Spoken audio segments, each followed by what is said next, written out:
Okay, thank you. Get another round of questions, please. And I realise, Julian and Monty, we haven't come to yours yet, but we'll try to. Over here. Oh, sorry. Oh, come there a minute. Just. Hi, my name's Alex. I'm a filmmaker who ticks the boxes in the sense that I take out insurance. Whenever I've got money, I pay people. But sometimes I as well make films for no budget because, for whatever reason, you've got the opportunity and you go for it. But I'm hearing all the debate that's going on, but isn't this a little bit of a question of the filmmaker getting squeezed from both ends? Because you've got the funding bodies are going, basically, as far as I can see, are dropping like flies, left, right, and centre. My borough, for one, hasn't been funding short films for about 5 years. And as far as I can tell, I believe Pulse is closing now, and there's lots of other schemes that are closing down. So where do you actually get your money from to pay people? That's what I would like to know, and I think that's relevant to all of us here. Yeah. I would dearly love to pay my DOP his going rate. But if the money is not there at the top, all you're doing is contracting more and more the sort of starting out sort of lower budget filmmaker who then is sort of swallowed up not only by legislation but a lack of funding. And if we as a unit don't get some protection, I think you're just going to kill off the industry, basically, a whole generation of new filmmakers. I feel very, very strongly about that. Yeah. And, you know, you can only do so much as a filmmaker. You know, I try, as I say, to tick all the boxes that I can, but sometimes the budget's not there. That's the simple reality of it. So what's your question? My question really is a bit of a rhetoric. I do apologise, but, you know, I'd really like to see what you also have to say about this, because you really... I agree. I'd like the panel to discuss that sort of element a little bit, as where are these budgets coming from? I agree, if there's a budget, pay everybody. Okay. You know, there's no doubt about that in my mind. Thank you very much. I've seen this gentleman here and over there as well. So. Yeah, my name's Matt Dykes and I work for the TUC. I've got a couple of quick questions for Jess. I was quite interested in your point about the uniqueness of the industry, because not coming from the industry, I talk to employers from a range of different sectors. Every one of them says, oh, but my industry is unique. Yeah, they're all different. Construction, they're all legal different. profession, we're all different. So, all of us should be exempt from the law because we're all unique. So where does that leave us? Okay. Perhaps what it should be about is not bending the law to meet your business model, but finding a business model that works within the law, such as what Martin's suggested. My second question is, do you not think that the uniqueness of your industry actually makes that imbalance of power between employers and workers so extreme in the film industry, which necessitates regulation of that industry more? It strikes me as a backwards argument to say, because so many people are willing to work for nothing in this industry, we shouldn't have regulation. Surely you should have regulation, precisely because so many young people are open to exploitation. Okay. That's great. And my last point, is that the reason why there's very little national minimum wage enforcement is because HMRC have got about 200 inspectors who cover every industry in every part of the country. It's not an endorsement of no pay in the oil sector. Well, I hope they've got better things to do than go after someone like him. Right. Okay. It's a bit like police busting 15-year-olds for having some hash in their pocket. It's like, please. Right. Brief comment then. Brief as you can. I've got a couple of responses. Oh, right, okay. My name's Tim Gale. I'm the films organiser at Equity, which is the performers union.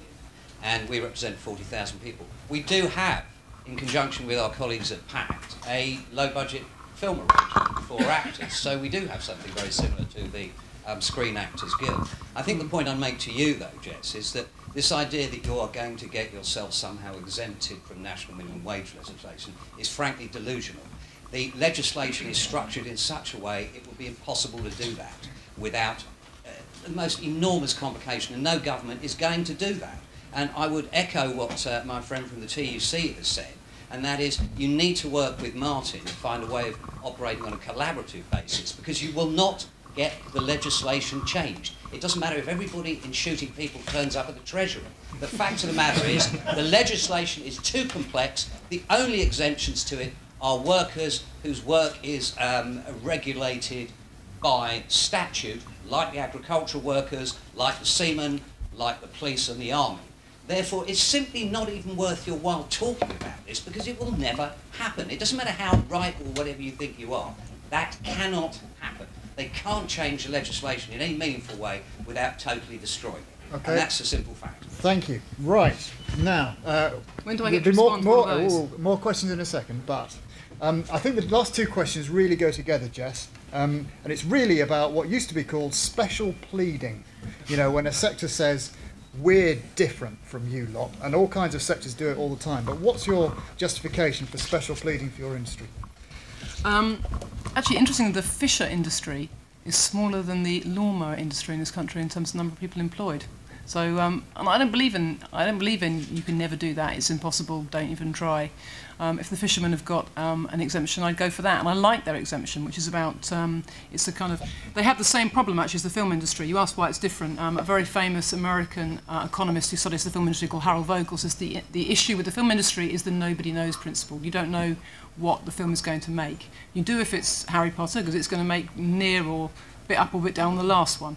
But if you're all getting together to make an independent film, you literally nobody knows. And that's the same as it is for fishermen. You're going out on a boat 4 days, how much haul are you going to bring back, what's it worth? Nobody knows. And that's why they have an exemption. So I'm actually glad you've raised that, because I think different legislation applying to it, yeah, which existed well before they put that in place. So it's not a very good. Well, they're as big as the lawnmower industry. Why can't we lobby as well?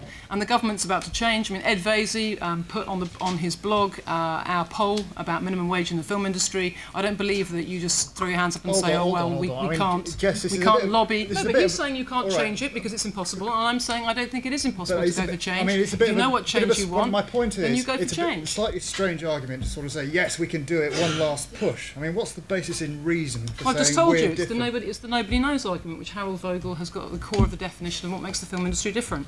I've also earlier talked about the fact that it's part art and part commerce. If you're a painter or a sculptor, you know, you can go about your business. Film is different. It's collaborative, as Martin says. You need others to do it, and has expenses loaded on top of it that being an artist or some kind of a craft maker doesn't have, and that necessitates working with others, and that's why minimum wage is very damaging. It's not damaging to painters because they can do their craft without having to work with others. So I think it's different because of nobody knows, which is what's different about the bigger industry, and it's different because it's part art and part commerce. Nobody goes to work in the construction industry as a builder because that's sort of always been their life dream, and actually even if no one's paying, they'd love to volunteer at the weekend. What It's about just not so. They are different. All industries are different to each other, and that's why general legislation that tries to treat all industries the same doesn't work. You've got to go to the other side first for a response to that. I'm in the construction industry, and that's completely incorrect. Really? People going, good for you.